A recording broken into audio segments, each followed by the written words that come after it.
Hi, Commander Runningcloud here. Okay, wait a minute. I'm gonna just unplug this so it's not just sitting on the floor. I'm a woman, so I know that when people see my living quarters, it's gonna be just as bad as a military inspection. They're gonna be judging me on my neatness. Okay, today I want to talk about a couple of things. The first thing I want to talk about is how many people are upset about the presidential election and how many Americans are going through a cognitive dissonance sense of shock because as Trump takes power and Trump does nothing about housing, wages, taxes, food prices, the scam of student loans. And Trump even had the audacity to start a brand new agency. Like Elon Musk isn't already getting enough of our tax and public money. Now they're going to start a brand new agency that's going to need funding, stationary employees. Think of all the people that are going to line up to get jobs with Elon Musk. His power is going to really grow, and we still don't know who he is. We still think he's a Nazi. We still think he's an avatar of Werner von Braun. So I'm suggesting that with Elon's superior data processing capabilities, that he's the one that has been running the Trump avatar. Can you imagine what it's been like among the power brokers behind everything, trying to figure out who gets to talk for Biden and who gets to talk for Trump, and knowing that your ability to possess computer power is your best asset in all of this, right? Because if you can actually generate the robots, the CGI, the conversations, and have speech, the speech software do everything and use your artificial intelligence. Only certain people could actually create the Biden and the Trump characters. And I think it took them a while to really get the Trump character going. But when I see a picture and I see Donald Trump here and Elon Musk here in height, and I know they should be like this, then you know that that's not really Donald Trump. And it makes you wonder, like, if I had a Donald Trump puppet and access to a respectable, publicly accepted broadcasting agency, I could have my Trump say all kinds of things, and then every other Trump puppet and every opposer would have to react to it. And I just think that's funny because the American public is getting closer and closer every day to realizing that our government isn't caring about us, that our government cares a lot more about foreign wars. It cares a lot more about robbing heirs to support an oil and gas industry. It cares more about enslaving us, taking our labor. It cares more about allowing and promoting monopolies. Do you know that conflict of interest used to be something? And you could say, well, you can't own a broadcasting company and be in government and own a car manufacturing and own NASA satellite servicing things and own a public broadcasting social media system. You can't own all that because that gives you too much power. You can control the public discourse. You control government policy. You can control too many things. And that's really what we're facing now in so many ways. In so many ways, we're experiencing we're being forced into a hierarchy. Some people call it the matrix, this hierarchy that we're being forced into. But we're being forced into a hierarchy where we're virtually powerless, aren't we? Now, you know what happened to me with Honda, right? That a dealership in Arizona, in Peoria, Arizona, Arrowhead Honda, swapped out my car during an oil change. Now, before that, they sold me a makeshift, a non-authorized vehicle under the Honda emblem. Okay, they sold me a generic kind of car that wasn't a Honda at all. I'm almost positive. The quality was just too low. And it was the second one that they had sold me. And that was all they had was imposter cars, counterfeit cars. That's all that they were selling in Arizona at Arrowhead Honda. Anyway, I don't know about the other stores.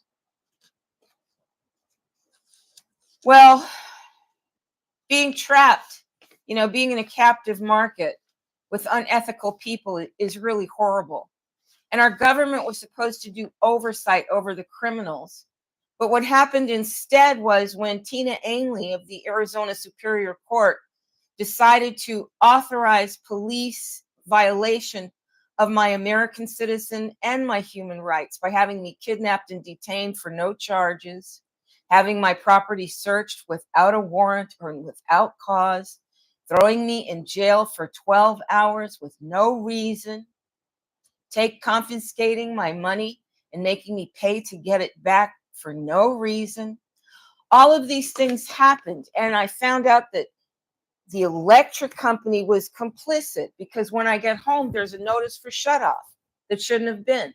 Could you imagine if they kept me in jail longer and they shut off my power? How hard it would have been for me to get my power back on in the apartment where they were setting me up to kick me out as a part of a scheme where the same lawyers that run the place are the lawyers that evict and pursue the people. It's conflict of interest. And the antitrust department that we pay for is a private agency that's been complicit with the crimes.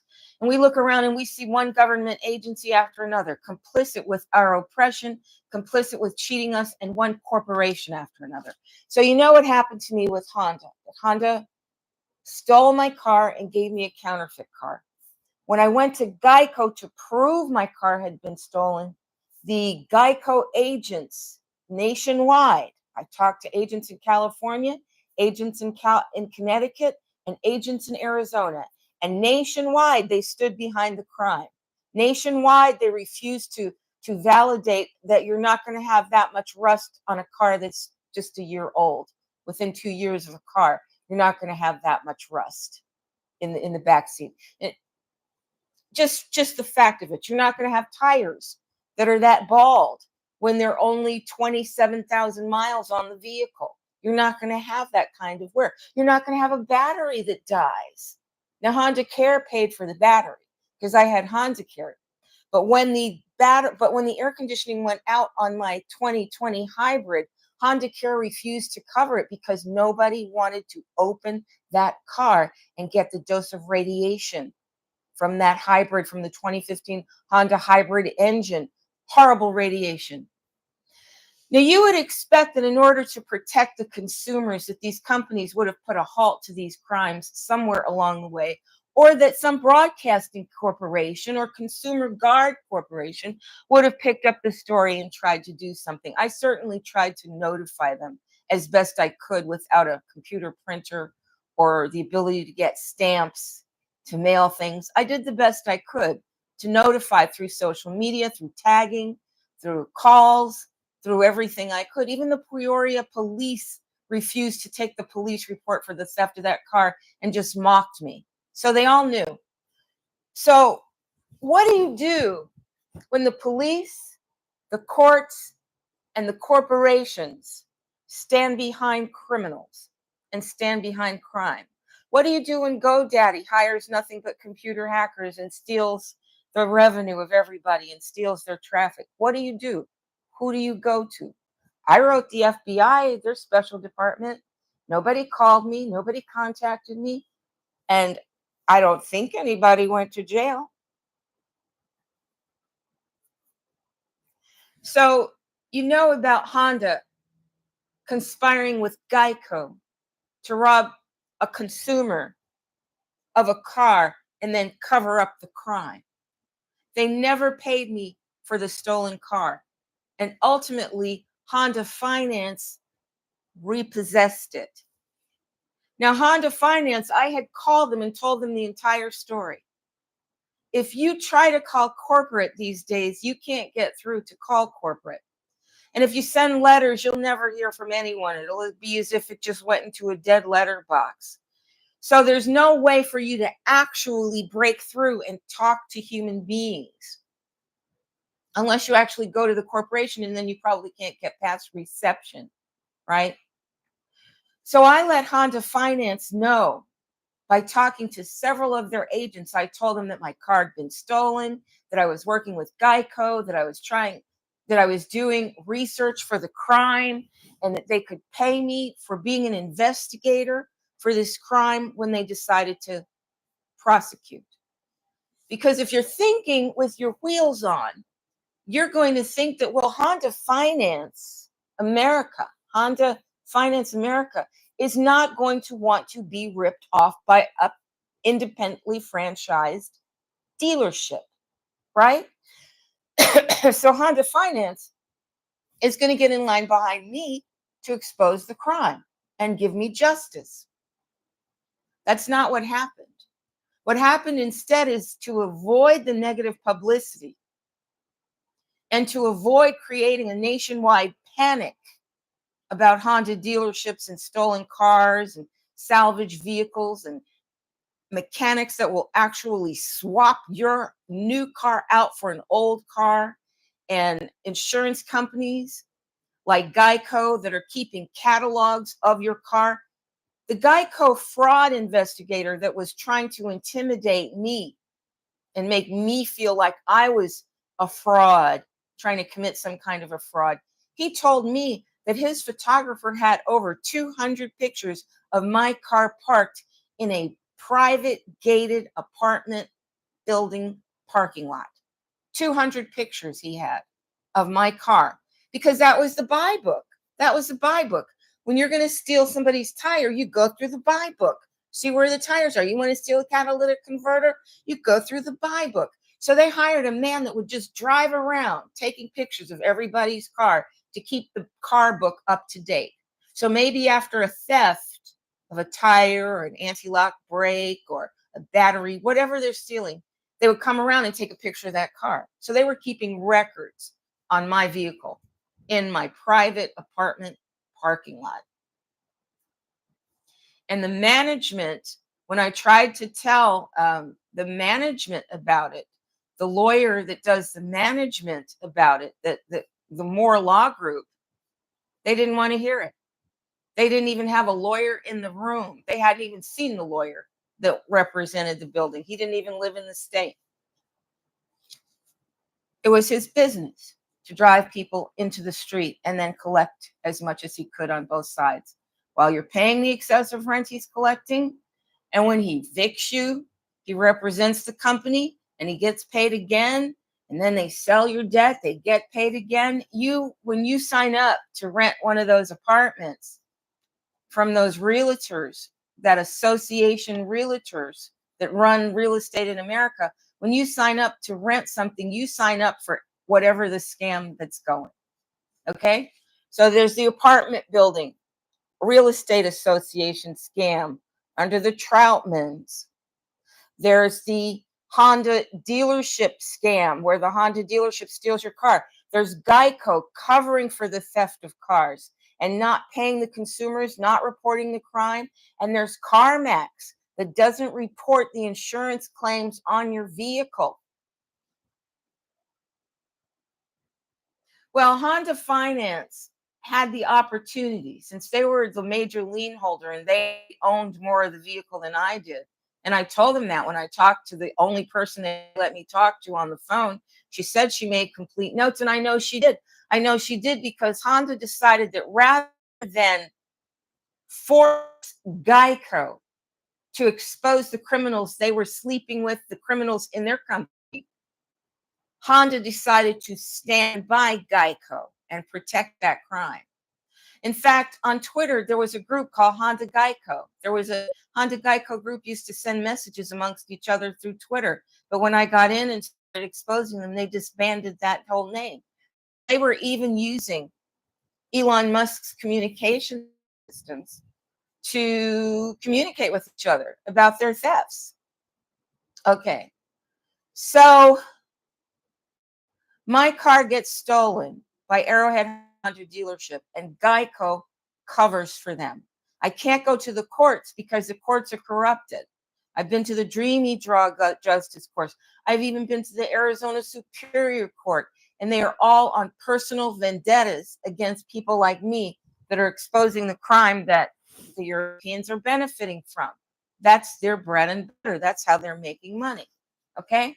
So I've talked to you now. That's a major car dealership, a major American car insurance company. You have to have insurance to be in compliance with state law. So you get the state also working with them, and the state won't do anything either. I mean, if a state was going to do something, wouldn't somebody have stopped my brother, Andre Martin Tepetti, Illinois State rep, from robbing my mother's trust fund? That's a big violation of the law, isn't it?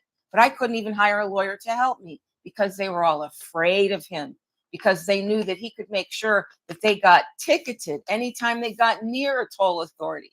And who else knows what he could have done to hurt people? We don't know what else Andre could do, but we just know that no one was willing to stand up for me and give me my trust fund. So just when I feel like, oh God, every corporation in this country is covering their backs for the crimes, street crimes, their people are committing, and every company associated with them are aiding and abetting the criminals and harboring the criminals and covering up for the criminals. What Honda decided to do was they decided to just not even report the car loan from 2020, make every part of it disappear. They didn't report the car loan to my credit score. They didn't report the car loan or the repossession. Okay, they have it on their records, because I called and I said, hey, you got a record of this? They have it on their records, but they didn't report it because, well, that would have been evidence, right? That would have been something I could use in a court and say, well, you see, here's the loan, and here's the repossession, and here's a picture of the vehicle with rust on it, and here's my recordings of my conversations with the GEICO representatives, and here's my recordings of my conversations with the bank, with the American Honda Finance Company representatives. They didn't want to be recorded, but I recorded them anyway. Not every time, but enough to get my evidence. Come on. You're going to be a liar and a thief, and you're going to say you can't record me? You can't collect evidence on me? Mm-mm. Okay, so then I'm trying to get my credit rating up, right? Because I would like to have a home. I would like to have a home again one day. I would like to have a home again one day. Is there something wrong with that? That a human being wants a home one day? Okay. So I go to Bank of America because on the app, they keep showing I have a debt with them, right? And I'm thinking this debt should have been wiped out because I took this debt into mediation and a crooked judge dealt with this debt. I was paying on the debt already through a credit repair agency, and they wouldn't hear me. They wouldn't see my proof. And that debt does not appear on my credit report, but the bill appears on the app. So every time I open the app, it says, you owe us this money. And I'm like, wow. So I'm triggered every time. That's one reason why I don't like to use the app. And I certainly don't keep it on my phone, because Bank of America finds a way to prolong our conversations. And I just think that they're using whatever they have to download data from my phone during an open trunk connection. So I go to a Bank of America office and I ask for a copy of the bill. And the woman says, well, you'll have to get it from online. And I say, well, my company doesn't let me download the app and I couldn't get it online anyway. I didn't see the option for it. And she says, well, we don't print it. And I'm like, what are you here for? Why? I'm looking at you. You got 10 windows closed permanently in this bank. You got nothing but empty offices. You're one of the few people left in the bank. I'm asking you to perform a bank service, and you're going to tell me go do it online? You are working your way out of a job. Don't you understand that the reason why you can't get anything done in a bank is because they want us all to be online? And then once we're online, they will give us what they want, and that'll be it. You won't be able to ask for anything outside of their system. You won't be able to get around their system. It'll be just like when I went to John F. Kennedy Hospital for emergency room treatment. And they made me register with a third-party organization that collected all my medical records and put them online. All my medical records right there online. By what was it called? FSSSP? Well, whatever it was. I talked about it 2-3 videos ago. Okay, so I go into Bank of America and I finally convinced the woman that if you want a job, you better make yourself useful. I just asked you to give me a copy of that visa bill. And I asked you to get it off my app since I don't owe the money. I don't owe the money. I was paying the money. You sued me. You violated everything. I don't know the money. But if I do, give me a copy of the bill so I can do that coupon, that payment thing you can do where you sign the coupon and you send it in, because I'm trying to clear up all my accounts. So I asked them for a copy of the visa that was, that I wasn't paying because of the way they cheated me. And they gave me this in addition. In addition to what I asked for, she finally went and printed off what I asked for, but no details. I wanted some details. No details, just empty pages, pages with just 2 or 3 informations on them. That's what Bank of America does. That's what Bank of America did when I was trying to find the trail of extortion that took place. But then I got a new clue, right? Today I'm trying to do the conditional acceptance process. I'm trying to learn it because I have a mental block, okay? I'm almost sure that one of the ways that the hackers were able to rob me in the first place was because I was taking psychiatric medicines that I didn't need because the industry was just stringing me along, right? Because I was depressed about being plagiarized and blacklisted at Yale and Harvard and the Ford Foundation and the University of Massachusetts. But that depression wasn't a disease. It was a natural, appropriate response to mistreatment. But they decided to put me on medicine instead. And of course, once you're on medicine, your whole family's like, did you take your medicine? Did you take your medicine? And anybody that wants to violate your authority as a parent can just say, oh, well, you're mentally ill and you better take your medicine. And we're teenagers. We don't have to do what you say because you're a nut. And the doctor said so, blah, blah, blah. And and your husband can run away from home and take up with other people because you're a crazy person anyway. Your whole life can fall apart because you get plagiarized at Yale and Harvard and you get kind of depressed about it and mention it to your therapist who says, I have a medicine for that. Say, I want a medicine that's going to give me justice and bring Henry Louis Gates to trial and bring Hazel Carby to trial and bring Yale to trial. Associate Dean Hirsch. That's his name. I've been trying to remember that for the last 3 or 4 broadcasts.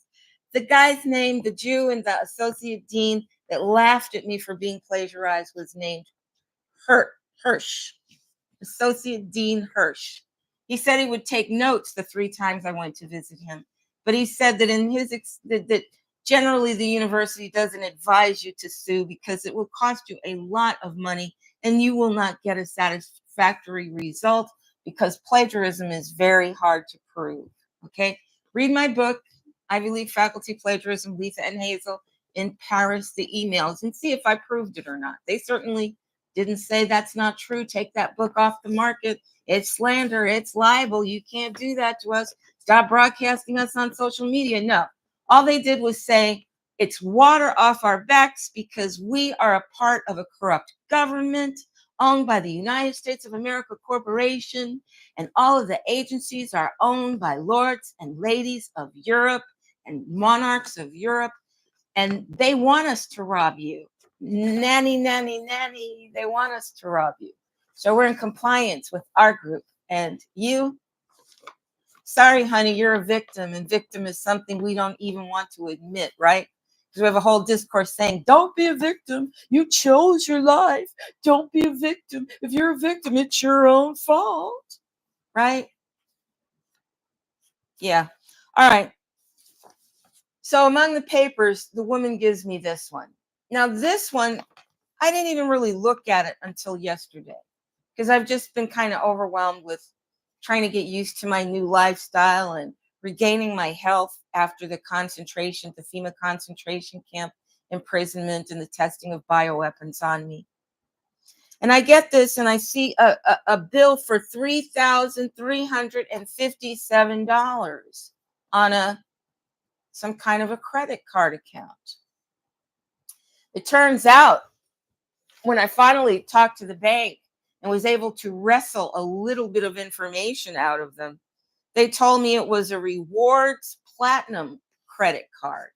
A Rewards Platinum credit card that was opened in 2006.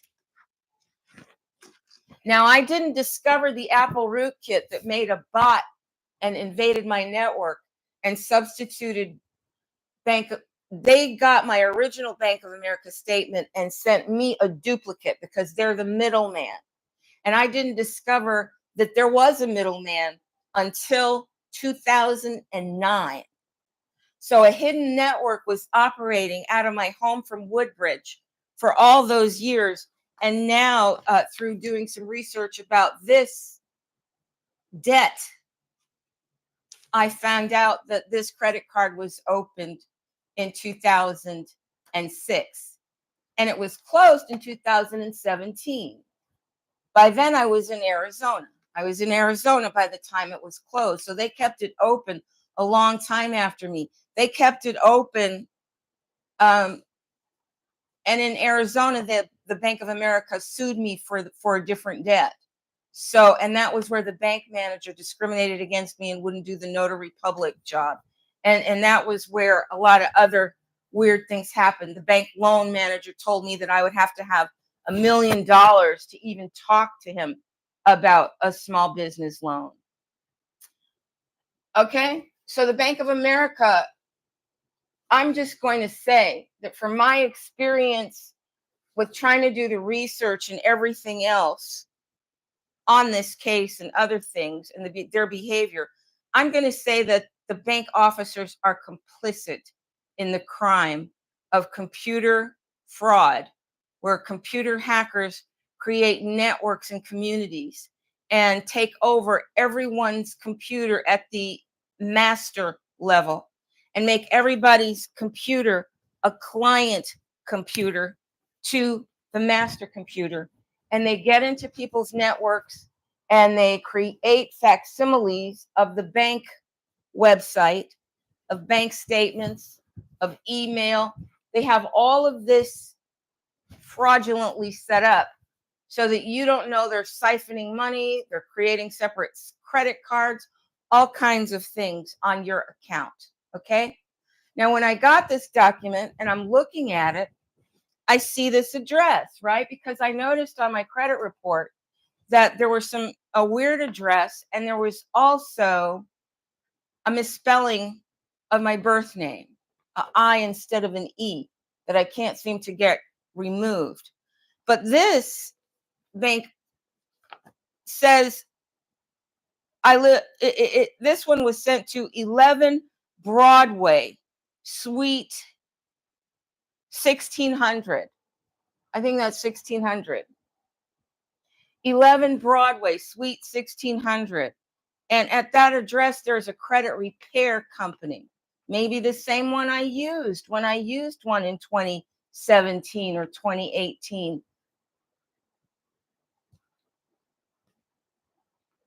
Wow. And somebody opened up a credit card, a rewards, because my credit rating was very high back then, a rewards credit card that they opened up.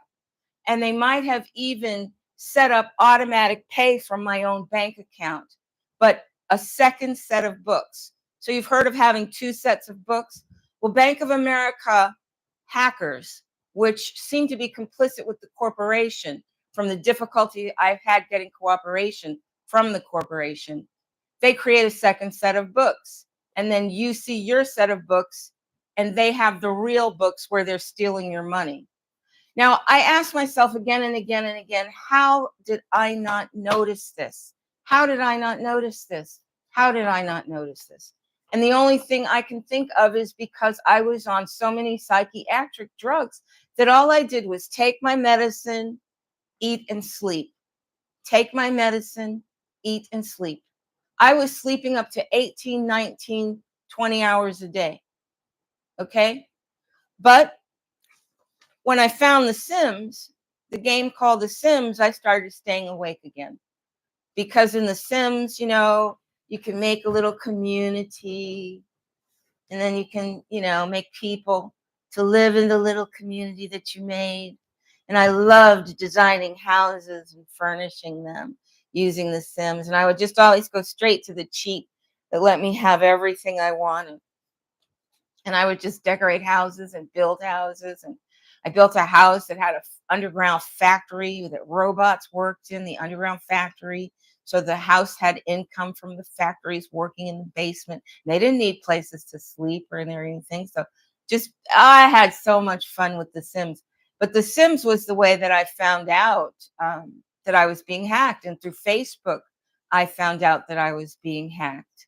And once I found out I was being hacked through Facebook, and I found out that a New York City policeman named Ostrowski, well, he got mad during that Mafia Wars video game on Facebook. He got mad at me because he kept cheating. He would steal all your stuff and then disable his character, so you couldn't go get your stuff back when he left the board. So once I figured out how he was cheating, I cheated the same way. I would enable my character, steal all his stuff, and then disable my character before he could come get revenge, right? And he got so angry at me. He got so angry at me that he sent me a personal message about it. And the next thing I knew, my computer, my MacBook Pro Titanium, was turning itself on. The next thing I knew. And that was in 2009. So I used my computer science education and training and work experience to find out, where the signal was coming from. Why can't I do this? Why can't I do that? And what I found out, I found a rootkit. Now, a rootkit operates at the root level of your computer and takes control of your computer at that level. So anything you see it as a client, and the master computer can control everything you see, your access to everything. They can even change your password without you being able to access your machine. During the war I had with the hacker, uncovering the hacker, creating evidence for 10 of Apple's security releases during 2009 and 2010. While I was in this battle with the hacker, he came in and actually changed my password on my machine, and I'd have to wipe my machine down. Because back then, as long as you had the hardware, you could control it. But by the time the hackers finished, they could control your machine wherever you went if they knew, because they write the code. Well, the hacker actually got physical control of my last Apple machine and wrote in code. When he was hacking Target's cash machine, he hacked Target's cash registers in 2013 around Christmas time. He hacked into Target. He was a part of that Apple heist. And I sat with him there at Target while he recoded my machine and used my machine in the McDonald's and a Target, to hack into their system from my machine. But then he installed a lot of backdoor malware in my machine that even if I do a factory wipe, I can't get rid of what he did to pimp out my machine, to give control. So anytime I turn that computer on, even if I go to Apple and get a factory wipe, that machine calls out to all the cyber criminals, and they just use the resources, and I can't do anything with the machine. So that was just a big loss of money. Okay. But that hacker also created interfaces between me and my bank. Okay. And it looks like he also took out a credit card. Now, I know that in Woodbridge, he owned a Subway sandwich place that didn't do much business. And I'm pretty sure that one of the ways he hacked into the system was because my ex-husband used to buy sandwiches at that Subway. Well, at this address, 11 Broadway, New York, 10004, Suite 1600. When I looked up that address, there is a Subway there, as well as a credit repair agency. So who knows? That building could be owned by the criminals. And I know their names, but I'm not going to talk about the criminal's name right now because he moved into my house. Because once I beat him in the apple root kit battle, well, he wanted to come out and meet me. Plus, after I saw that the computer was invaded, and at that time I saw the computer as like a friend. I used to write everything into the computer.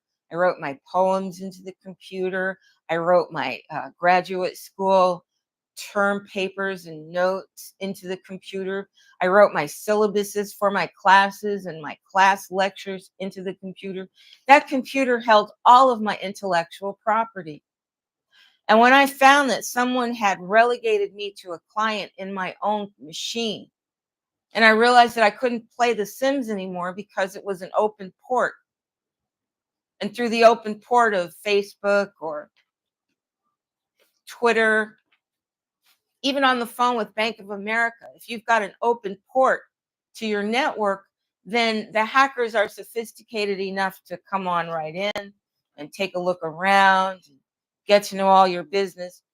And I felt so violated. I felt so violated by finding out that someone had hacked my computer.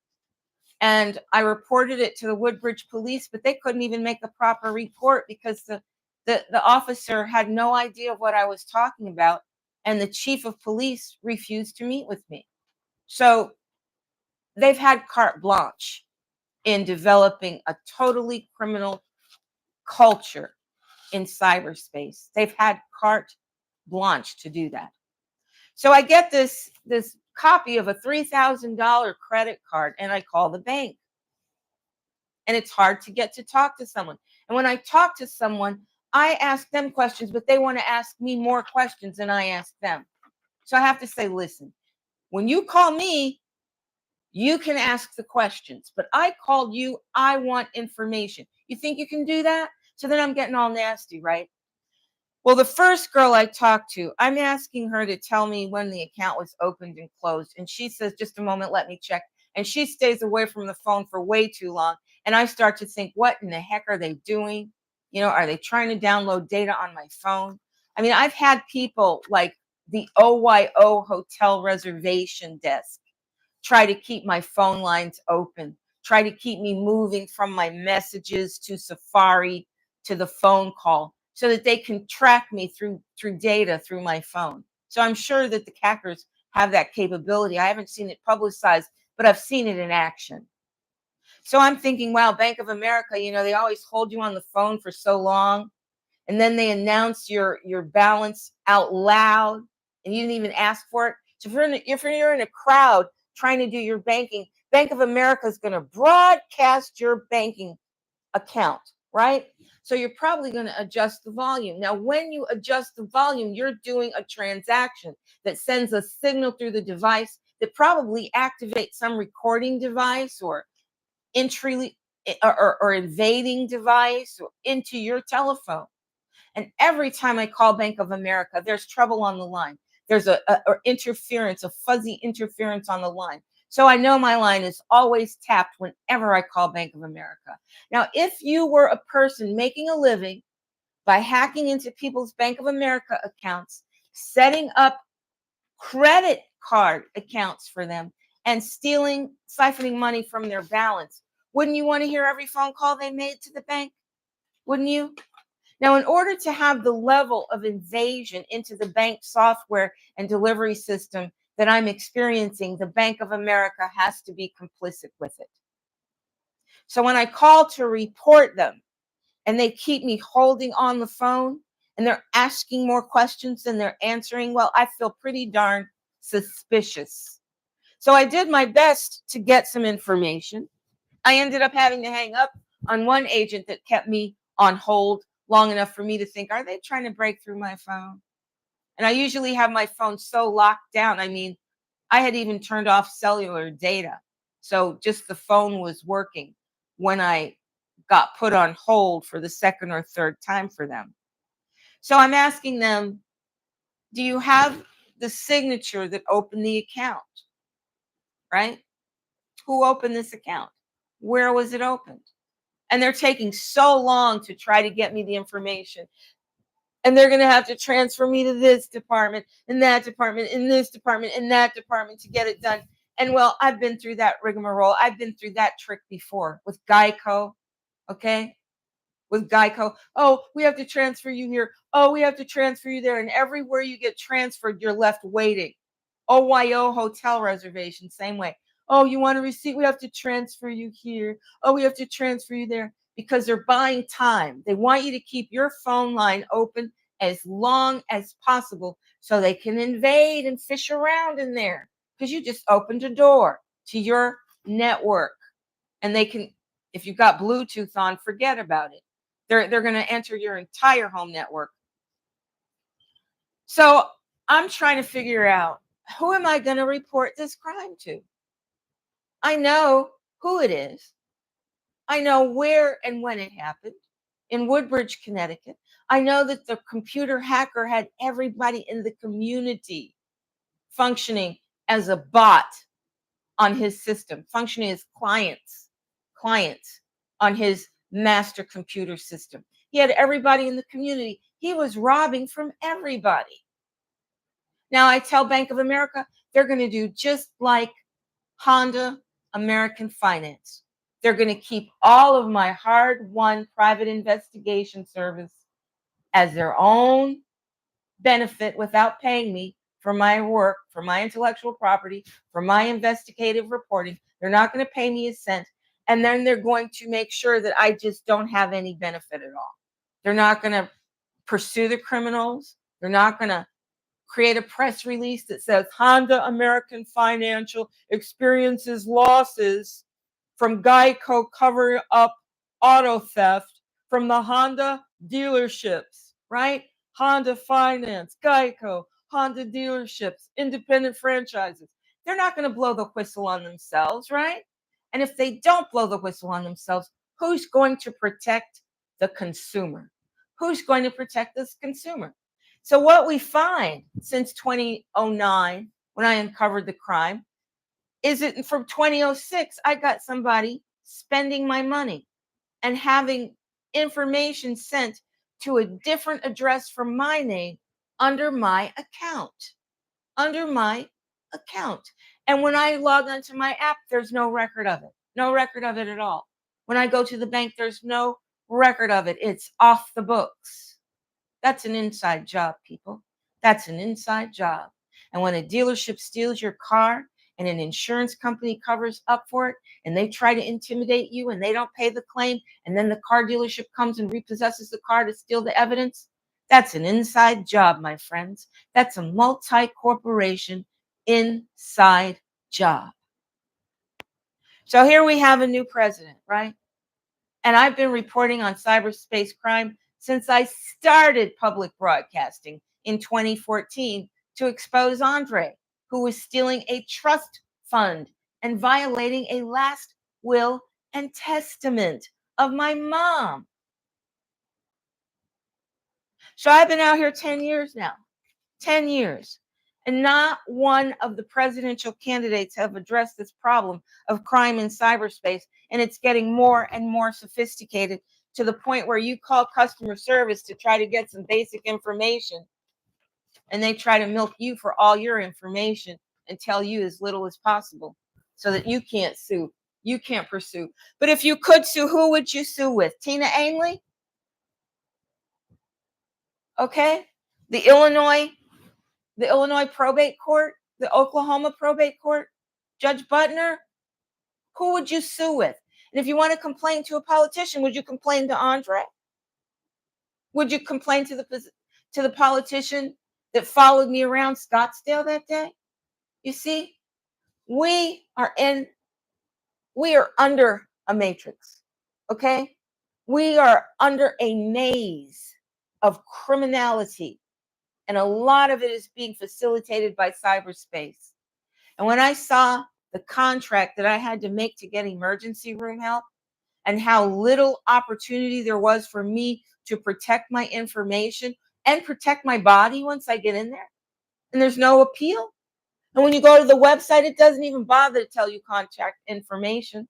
They don't even bother to tell you the contact information. Go try to find a telephone number for any company you're doing business with, and you'll be searching for 5 minutes, 10 minutes through their website trying to find a phone. And when you get a phone, you'll be lucky if you get to speak to someone. And if the person you speak to is polite, because they're hiring the rudest people they can find for customer service.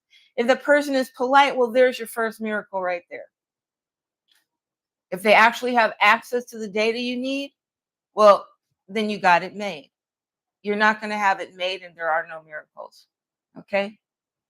So here we are with a brand new president that's more concerned with fighting in Europe and stealing land from Americans to support oil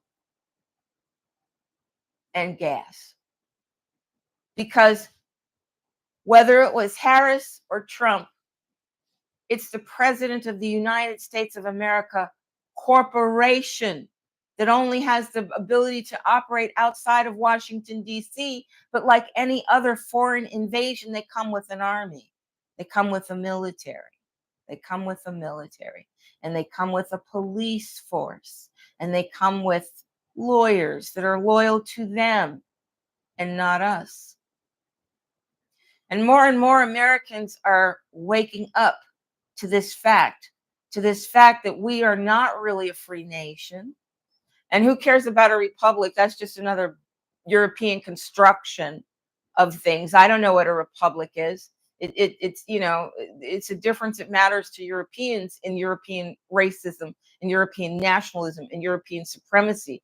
When they talk about a republic, they're talking about their contract with England that they made with the Constitution and the Declaration of Independence, where they were saying, we're still working for you, boss, but these are our terms and conditions for our employment.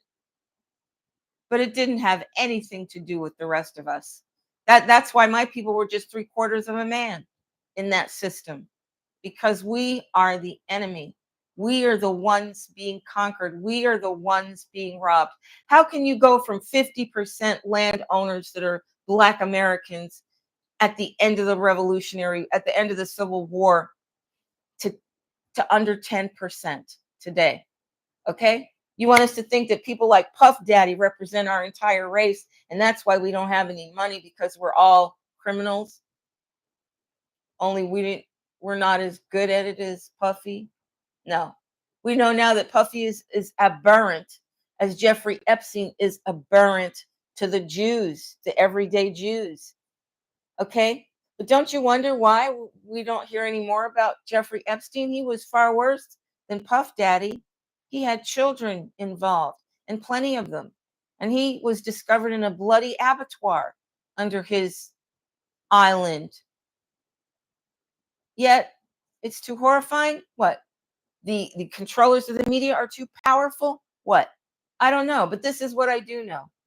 I know that no broadcasting agency has reported the crime of GEICO or Honda, and I've put it even on LinkedIn, which is the most conservative of all the social media broadcasting. Even there, with pictures, I got no attention. So the powers that be have decided that corporate crime is going to be a part of our society. That you're going to have people stealing your medical records so that they can collect your DNA, so that they can design better weapons than the ones they have already deployed upon our public, right? And they already tested us to see if we would be compliant if they said, everybody jump off the bridge. It's safe, you won't die. In fact, the only way that you can live is if you jump off the bridge. And then everybody goes and jumps off the bridge and then suffers with the consequences. And the consequences, the cures are so expensive. The cures are so expensive. The least we can do is have our government that we pay to support, instead of sending out weapons, instead of supporting more killing, instead of trying to rob more people and genocide more races. Wouldn't it be nice if our government decided that everyone that was infected by the epidemic gets the cure? Wouldn't that be great? So many people died. So many people died, and so many people are still being stricken with diseases related to that. But imagine how much better the diseases enemies create are going to be when they've got your DNA on file. Because you got hospitals that won't do their job unless you sign your future over to their third party.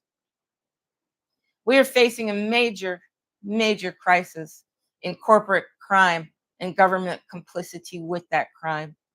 Just like the government supports the courts and the law enforcement that has not given us a voice, not cared about us, not done us right, they're allowing every corporation to expand in the criminal sphere, the criminal line of business, and they're giving them unlimited power. I honestly thought that GEICO would go after Arrowhead Honda. I honestly thought that every premium I paid was for that purpose, to deter that kind of crime by investigating and capturing criminals. But that didn't happen. I found every place along the way more and more criminals in the conga line to rob me of my assets, to make sure that I ended up economically deprived, helpless to fight them in any way whatsoever. But like Cassandra, I can see what they're doing and I can see where it ends. And I'm going to tell you, don't let this be a Cassandra story. You know, don't let this be a story where the visionaries can see what's coming for you and you just keep walking forward. Now, I don't know how to get out of this. I really don't.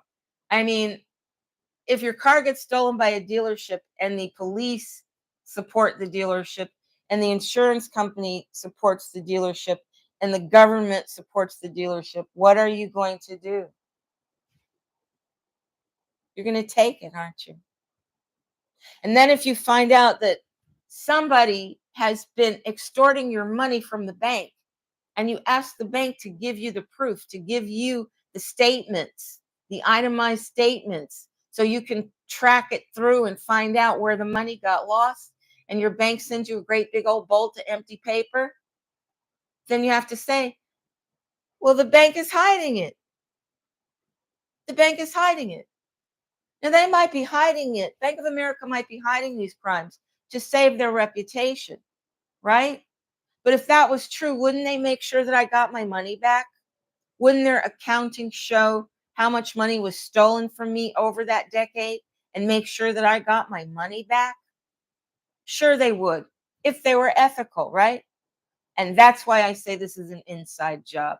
I say this is an inside job because I met a manager at the Bank of America, and I met a loan officer at the Bank of America, and I met somebody at the Bank of America that I had to beg for the papers from. And every time I'm on the phone with them, they act very obstructionist. In fact, one of the girls I talked to today, she just hung up the phone. She just hung up the phone. Once she was asking me questions, and I said, listen, I'm not going to answer any more of your questions. I know who did it, but I'm not going to tell you unless you pay me.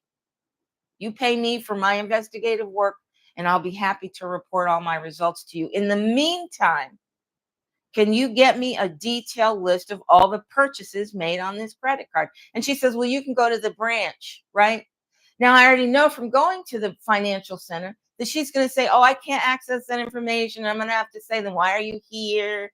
You know, you're working yourself right out of a job. If you can't satisfy the clients, I've been a member of this bank since this bank opened. If you can't satisfy my response, what are you doing here? Don't you know you're working your way out of a job? You look pretty young to me. You want to be out of a job before your retirement age? Because the way you're going, a machine can do your job. A machine can tell me no. A machine tell me no every single day. So if you think that you're going to tell me no and keep your job, a machine can do nothing. A machine can sit around all day and act arrogant and not satisfy the customers.